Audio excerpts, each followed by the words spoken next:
Yo en lo particular no soy necesariamente afecto a considerar que hay solo dos extremos en la vida, y mucho menos en temas económicos y en temas incluso de ideología política. Pero bueno, partiendo de una realidad actual, sin duda un tema de fundamental importancia en el mundo son los impactos económicos que ahora y sociales que ahora está provocando la pandemia del COVID. Desde tu perspectiva, ¿qué análisis de la situación te merece lo que está sucediendo en América Latina y en México en particular? Efectivamente, no hay solo dos extremos, hay como grados que de hecho son bastante bien analizados en los índices de libertad económica mundial, en los índices de libertad humana mundial e incluso en los índices de libertad moral. Y hay desde países absolutamente esclavos, donde se encuentran muchos de los países árabes, africanos, donde está Venezuela, donde está Cuba, y países que son más libres, como puede ser Estonia, Islandia, Suecia, Finlandia, Dinamarca. Y cuando uno analiza la diferencia entre estos extremos, se da cuenta que los pobres en los países más libres son 11 veces más ricos que los pobres en los países menos libres. O sea, si uno está en pobreza, le conviene vivir en un país con libertad económica porque va a estar mejor que vivir en un país que tiene la economía completamente cerrada. Y las personas en promedio viven 15 años más de vida en los países más libres del mundo que en los menos libres del mundo. Entonces, esos son datos duros de diferentes índices que se hacen a nivel mundial todos los años que demuestran que la libertad funciona para tener a los pobres en menor pobreza y para tener a las personas viviendo más tiempo. Pero de que hay grados, hay grados.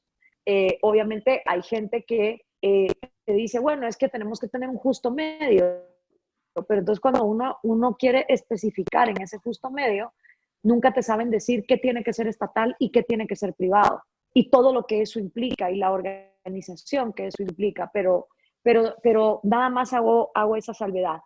Y creo que esta pandemia, una de las cosas que desgraciadamente demostró es que en todos los lugares donde desde arriba se tomaron decisiones violando la posibilidad individual de hacer negociaciones individuales, las pérdidas económicas son incontables. Los países que más arruinaron sus economías en el continente latinoamericano después de esta pandemia son Argentina, Ecuador, Guatemala, El Salvador, versus, por ejemplo, el caso de mayor éxito, pero del que menos se habla, que es Uruguay, con la calle Pou, que de hecho hizo algo bastante memorable, que fue empezar por recortar el gasto público y el sueldo de los funcionarios públicos. Entonces, la creación de riqueza lleva un orden. Y eso como economistas ustedes lo entienden bastante bien. Es el empresario el que con su idea llevada a la práctica y apostando con su propio dinero, arriesgando su propio capital, es capaz entonces de establecer desde una taquería hasta una gran multinacional para entonces generar trabajo para trabajadores que también tienen la libertad de ser empresarios y montar sus propias empresas si ellos quisieran, pero deciden que es mejor trabajar para la visión que alguien más formó y recibir un salario estable. Y una vez ese empresario y esos trabajadores están produciendo para la sociedad, la gente que compra esos productos se beneficia intercambiando dinero por un producto que valoran más. La famosa explicación del semáforo de los precios que hacía Alvin von Mises. Y por último, cuando esa cadena de productividad funciona bien, entonces esa gente forzadamente tiene que renunciar a parte de su propiedad privada para sostener un aparato burocrático que no produce riqueza y que vive exclusivamente, en teoría, de garantizarle a este grupo que sus derechos individuales sean respetados. Los países donde la propiedad privada es sagrada, donde la libertad económica es celebrada, estas personas pueden producir y ascender en la escala económica. En Latinoamérica no ese es el caso. En Latinoamérica, cada vez que hay una crisis, los primeros que se ponen al poder son los burócratas, Los primeros en no recortarse el salario son los burócratas. Y esos mismos burócratas, sabiendo que hay una pandemia, encima se ponen de planificadores centrales a lo Keynes, a darle órdenes a esos empresarios que ni siquiera están tomando en cuenta las especificaciones que cada empresa necesita.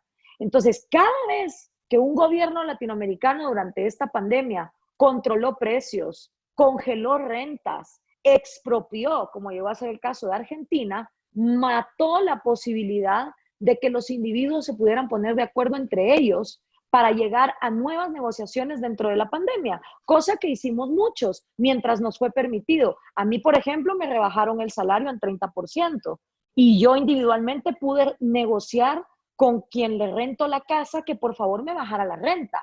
Pero si hubiese habido un déspota que desde arriba hubiera dicho, aquí nadie toca las rentas y aquí nadie toca los sueldos, con esa buena intención, entonces mandas todavía a más gente a la quiebra, que fue lo que le pasó a Nayib Bukele en El Salvador. Entonces, en ese contexto, yo que he visto, por ejemplo, la destrucción autoritaria de la economía guatemalteca a través de Alejandro Yamatei, hay una muy buena columna que se llama Legalizando la Dictadura, donde fueron toques de queda, militares en las calles, forzar a la gente a estar metida en su casa.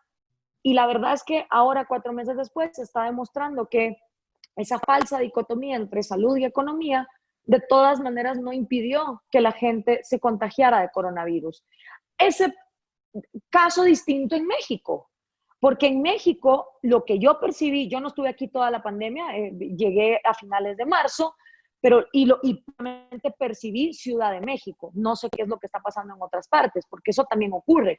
Estamos encerrados en nuestras casas, es muy difícil saber, tener un monitor de lo que está pasando, tanto en los contagios como en la economía.